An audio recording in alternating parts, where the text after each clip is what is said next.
जय हिंद साथियों, आपको जीके जीएस पॉइंट में स्वागत करते हैं। आज हम मौर्य प्रशासन और सेना, मौर्यन एडमिनिस्ट्रेशन एंड आर्मी से क्वेश्चन को जानेंगे। नंबर 1, मौर्य साम्राज्य का संस्थापक कौन था? मौर्य साम्राज्य का संस्थापक चंद्रगुप्त मौर्य था। इसका आंसर हो जाएगा ऑप्शन बी, चंद्रगुप्त मौर्य।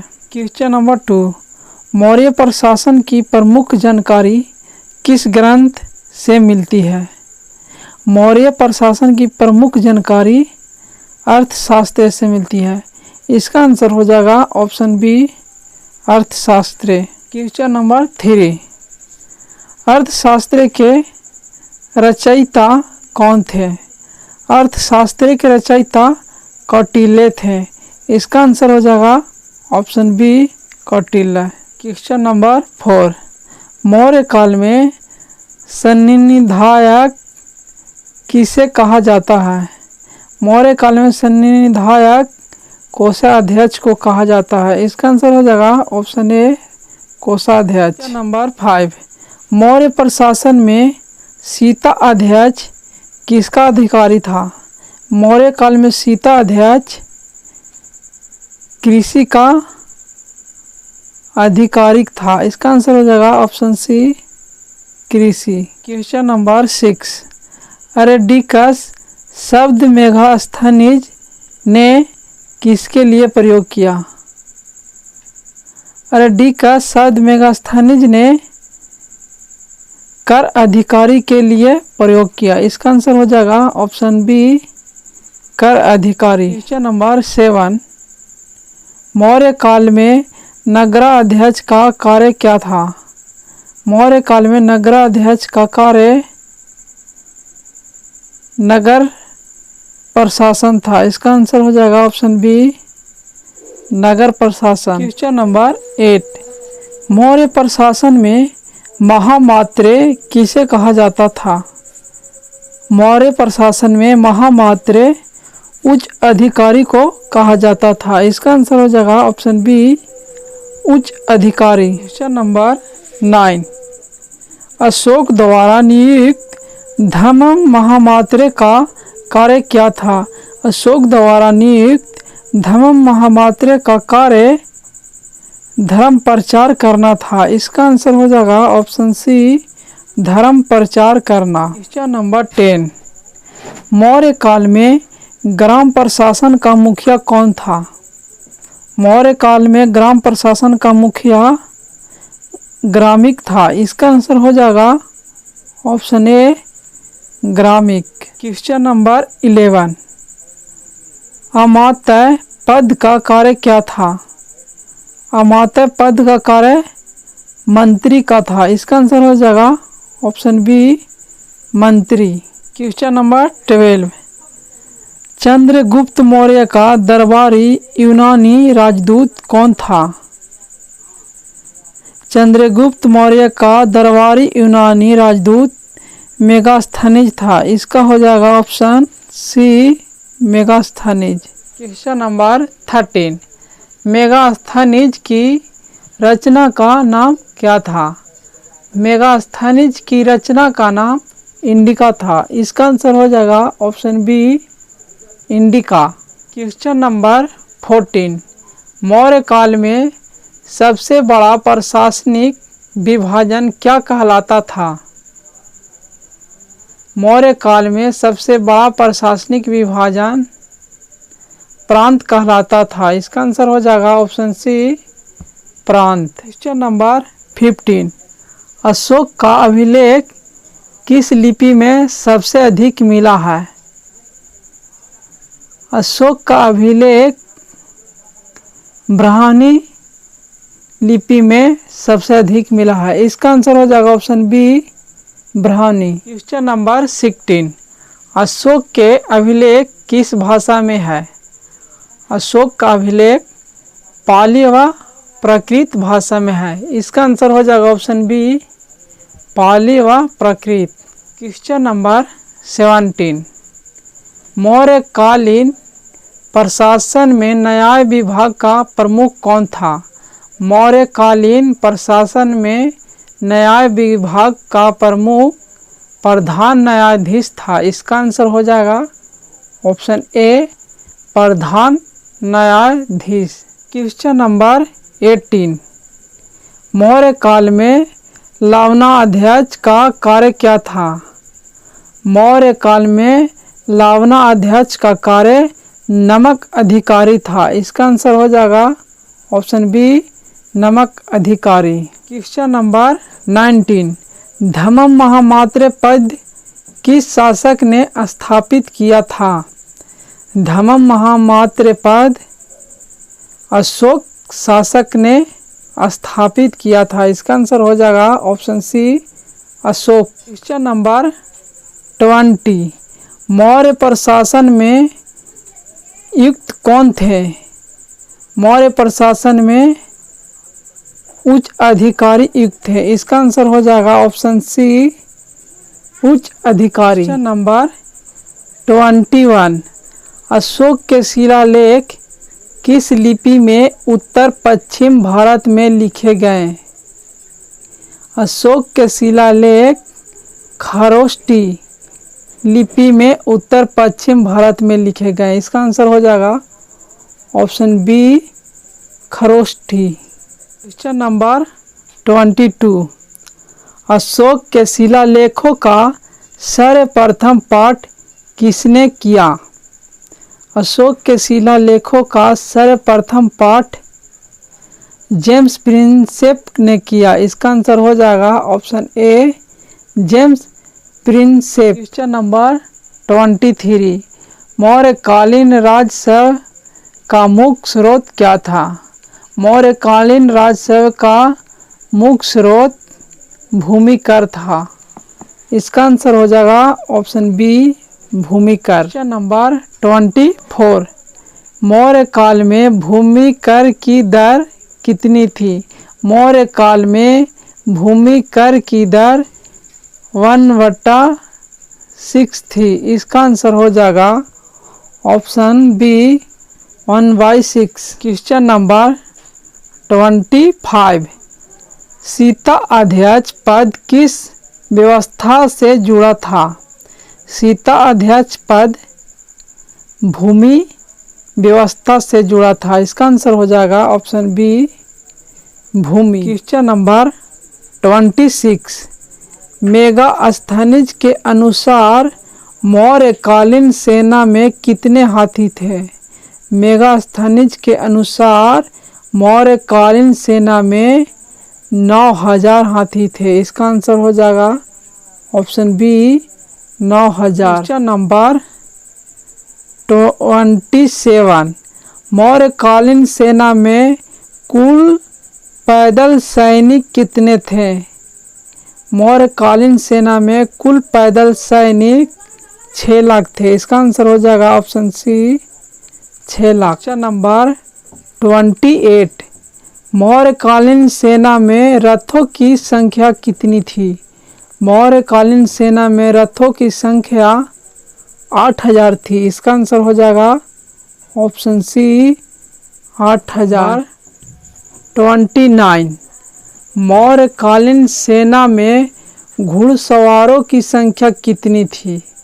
मौर्यकालीन सेना में घुड़सवारों की संख्या 30,000 थी। इसका आंसर हो जाएगा ऑप्शन सी 30,000। नंबर 30, मौर्यकालीन सेना का उल्लेख किस यूनानी ग्रंथ में मिलता है? मौर्यकालीन सेना का उल्लेख इंडिका यूनानी ग्रंथ में मिलता है। इसका आंसर हो जाएगा option A indica. Question number 31, मौर्यकालीन सेना को कितने भागों में बांटा गया था? मौर्यकालीन सेना को 6 भागों में बांटा गया था। इसका आंसर हो जाएगा ऑप्शन सी 6। क्वेश्चन नंबर 32, मौर्यकालीन सेना का सर्वोच्च अधिकारी कौन था? मौर्यकालीन सेना का सर्वोच्च अधिकारी सेनापति था। इसका आंसर हो जाएगा ऑप्शन ए सेनापति। नंबर 33, मौर्य काल में अग्रणी शब्द किससे संबंधित था? मौर्य काल में अग्रणी शब्द सैनिक से संबंधित था। इसका आंसर हो जाएगा ऑप्शन बी सैनिक। नंबर 34 मौर्य काल में युद्धक हाथियों का प्रमुख अधिकारी कौन था? मौर्य काल में युद्धक हाथियों का प्रमुख अधिकारी हस्त्याध्यक्ष था। इसका आंसर हो जाएगा ऑप्शन ए हस्त्याध्यक्ष। नंबर 35 मौर्य काल में रथ विभाग का प्रमुख कौन था? मौर्य काल में रथ विभाग का प्रमुख रथाध्यक्ष था। इसका आंसर हो जाएगा ऑप्शन ए रथाध्यक्ष। नंबर 36 मौर्य काल में घुड़सवार सेना का प्रमुख कौन था? मौर्य काल में घुड़सवार सेना का प्रमुख अश्वाध्यक्ष था। इसका आंसर हो जाएगा ऑप्शन ए अश्वाध्यक्ष। उम्मीद करते हैं कि वीडियो आपको अच्छी लग रही होगी। क्वेश्चन नंबर 37 मौर्य काल में नौसैनिक विभाग का प्रमुख क्या कहलाता था? मौर्य काल में नौसैनिक विभाग का प्रमुख नौकाध्यक्ष कहलाता था। इसका आंसर हो जाएगा ऑप्शन ए नौकाध्यक्ष। क्वेश्चन नंबर 38 मौर्यकालीन सेना में रसद विभाग का कार्य क्या था? मौर्यकालीन सेना में रसद विभाग का कार्य भोजन और सामग्री उपलब्ध कराना था। इसका आंसर हो जाएगा ऑप्शन सी भोजन और सामग्री उपलब्ध कराना। क्वेश्चन नंबर 39 मेगास्थनीज ने मौर्यकालीन सेना के कितने अधिकारियों का उल्लेख किया है? मेगास्थनीज ने 30 मौर्यकालीन सेना का उल्लेख किया है। इसका आंसर हो जाएगा option B 30। Question number 40 Maurya सेना की मुख्य विशेषता क्या थी? मौर्य सेना की मुख्य विशेषता अस्थाई और विशाल सेना थी। इसका आंसर हो जाएगा ऑप्शन बी अस्थाई और विशाल सेना। क्वेश्चन नंबर 41 मौर्य काल में सम्राट का प्रमुख सलाहकार कौन था? मौर्य काल में सम्राट का प्रमुख सलाहकार मंत्री परिषद था। इसका आंसर हो जाएगा ऑप्शन सी मंत्री परिषद। नंबर 42 अर्थशास्त्र में जासूसों को क्या कहा गया है? अर्थशास्त्र में जासूसों को त्रिगुप्त कहा गया है। इसका आंसर हो जाएगा ऑप्शन बी त्रिगुप्त। क्वेश्चन नंबर 43 मौर्य काल में कोषागार का प्रमुख कौन था? मौर्य काल में कोषागार का प्रमुख कोषाध्यक्ष या संनिधायक था। इसका आंसर हो जाएगा ऑप्शन ए कोषाध्यक्ष या संनिधायक। क्वेश्चन नंबर 44 अशोक के किस शिलालेख में धम्म महामात्रों का उल्लेख है? अशोक के धौली शिलालेख में धम्म महामात्रों का उल्लेख है। इसका आंसर हो जाएगा option B Dhauli. Number 45 Ashoka ने किस शिलालेख में पशु हत्या पर रोक लगाने का उल्लेख दिया? अशोक ने रुममिनदेई शिलालेख में पशु हत्या पर रोक लगाई। इसका आंसर हो जाएगा option C Rummindei. Question number 46 Ashoka का अभिलेख किस लिपि में अफगानिस्तान क्षेत्र में मिला है? अशोक का शिलालेख यूनानी और आरामाइक लिपि में अफगानिस्तान क्षेत्र में मिला है। इसका आंसर हो जाएगा ऑप्शन सी यूनानी और आरामाइक। क्वेश्चन नंबर 47, अशोक का सबसे बड़ा शिलालेख कौन सा है? अशोक का सबसे बड़ा शिलालेख गिरनार है। इसका आंसर हो जाएगा option A Girnar. Question number 48, प्रादेशिक महामात्रे किस कार्य से जुड़े थे? प्रादेशिक महामात्रे प्रांतों का प्रशासन कार्य से जुड़े थे। इसका आंसर हो जाएगा ऑप्शन ए प्रांतों का प्रशासन। क्वेश्चन नंबर 49, मौर्य काल में अत्याध्यक्षा किसे कहते हैं? मौर्य काल में अत्याध्यक्षा विभिन्न विभागों के प्रमुख अधिकारी को कहते हैं। इसका आंसर हो जाएगा ऑप्शन ए विभिन्न विभागों के प्रमुख अधिकारी। क्वेश्चन नंबर 50, सोहगौरा ताम्रपत्र किससे संबंधित है?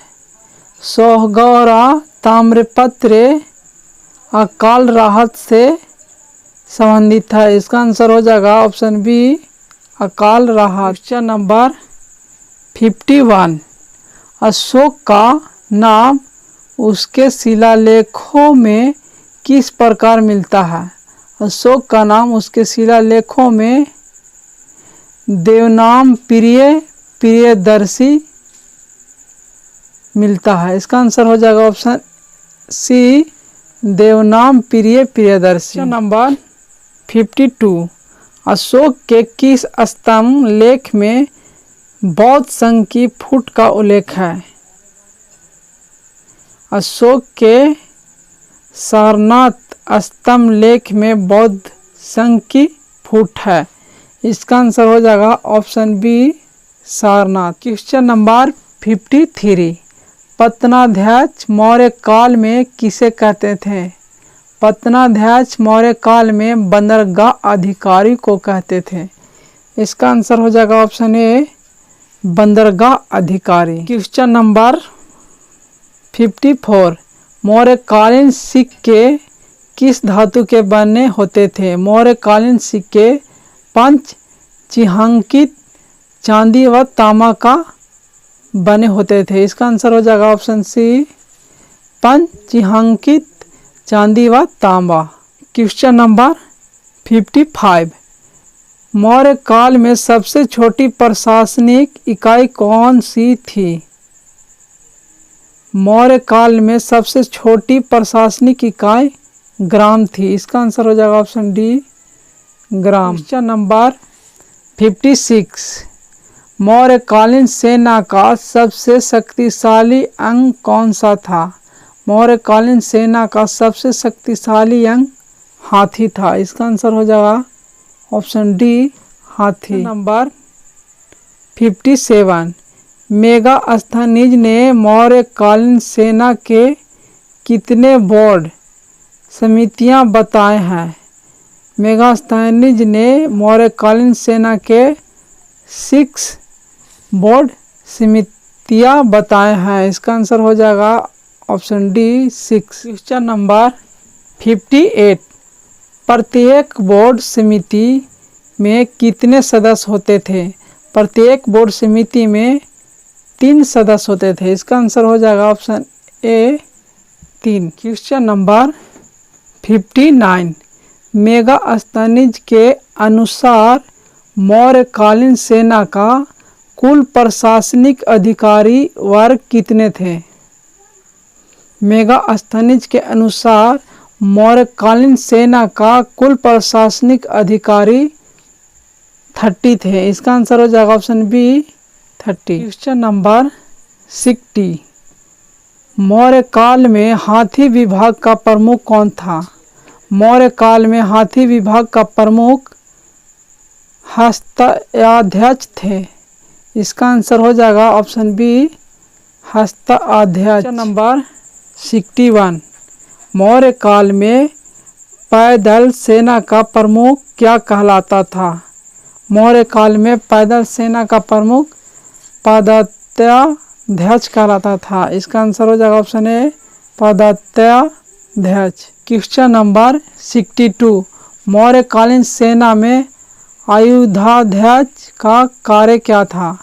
मौर्यकालीन सेना में आयुधाध्यक्ष का कार्य हथियार बनवाना था। इसका आंसर हो जाएगा ऑप्शन ए, हथियार बनवाना। क्वेश्चन नंबर 63, मौर्य काल में रसद विभाग का अधिकारी कौन था?